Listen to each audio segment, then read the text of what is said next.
The sky over the valley had turned a bruised purple as the sun sank, behind jagged peaks, casting long shadows over the dry, dusty ground.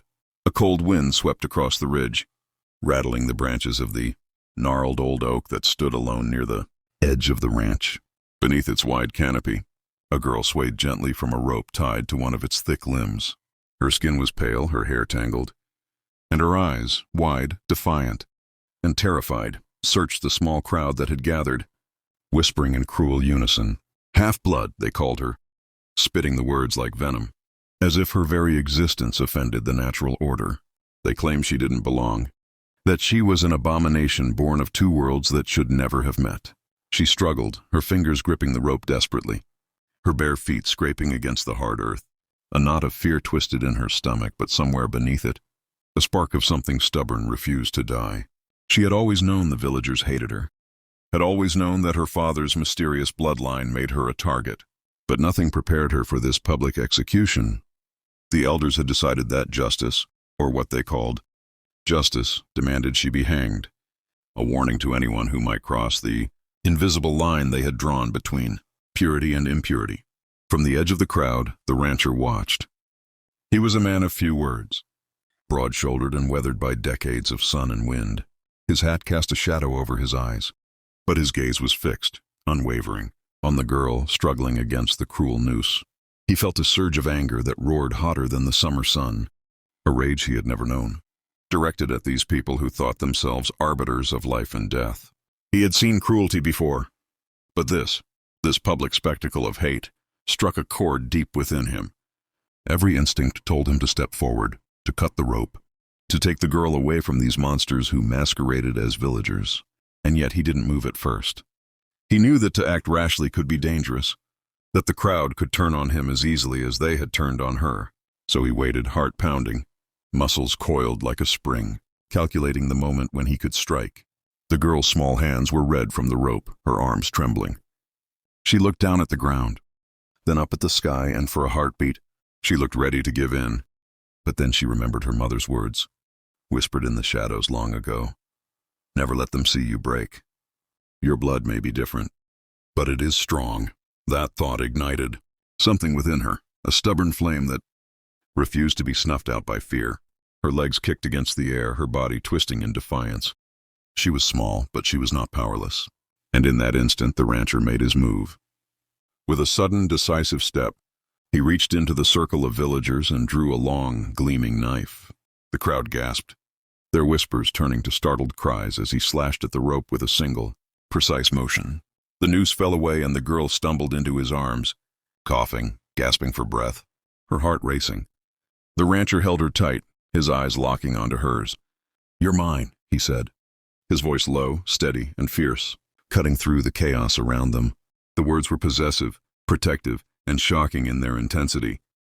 It wasn't just a claim, it was a promise that no one, not the villagers, not the world itself, could take her from him. The crowd recoiled, some stepping back, others muttering curses under their breath. But the rancher didn't flinch. He carried the girl away from the tree, across the dusty field, ignoring the angry shouts and the thrown stones.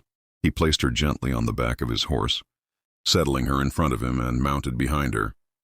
The wind whipped her hair around her face, and she felt a strange mixture of fear and exhilaration. She had been saved, yes, but by whom? By a man who had appeared from the shadows at the right moment, who had defied them all and claimed her as if she were the most precious thing on earth.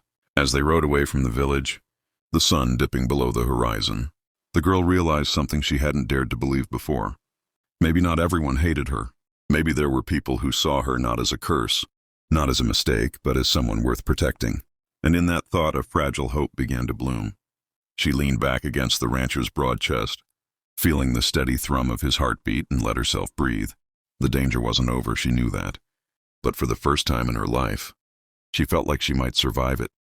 The rancher didn't speak much, but every gesture, every glance, said more than words ever could. He was a man who had seen the worst of the world, who had lived through its cruelty and emerged hardened but unbroken. And now, in this quiet ride under the twilight sky, he had chosen to stand against that cruelty, to protect someone the world had tried to destroy. As darkness settled around them, the girl asked, almost whispering, "Why? Why did you save me?" The rancher's jaw tightened and his eyes, glinting in the moonlight, met hers. "Because no one deserves to die for who they are," he said simply. Then, almost as an afterthought, his tone softening, he added, "And because I said so, you're mine."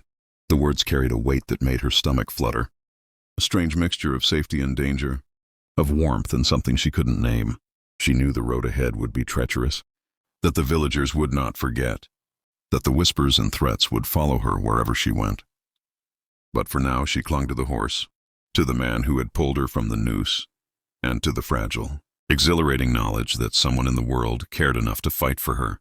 And in that moment the girl realized that survival was not just about escaping death, it was about finding someone willing to stand with her, to face the world by her side. And if the rancher was that someone, then maybe, just maybe, she could finally believe that she was more than the cruel words they had hurled at her. Forest floor. Faces twisted with anger, mouths open in shouts and curses, but the rancher didn't flinch. He stepped forward, the rifle steady in his hands, and raised his voice. "Turn back. You've had your chance. Leave now, or I swear you'll regret it." The villagers paused, taken aback by his confidence, by the way he stood between them and the girl, unyielding and unafraid. They muttered among themselves, uncertainty flickering in their eyes. But their hate was strong, and a few stepped forward, daring to challenge him. The rancher's eyes narrowed. In a blur of movement, he fired a warning shot into the ground. The sound cracked through the night like thunder, and the villagers froze. "I said leave her alone," he roared, his voice echoing through the trees. "You want blood? Mine first, but she stays."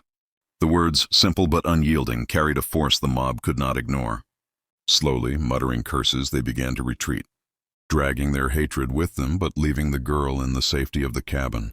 The rancher didn't lower his weapon until the last figure disappeared into the darkness.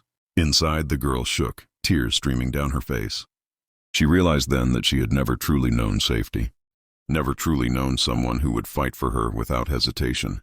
She wanted to thank him, to express all the gratitude and relief that surged through her, but words failed her.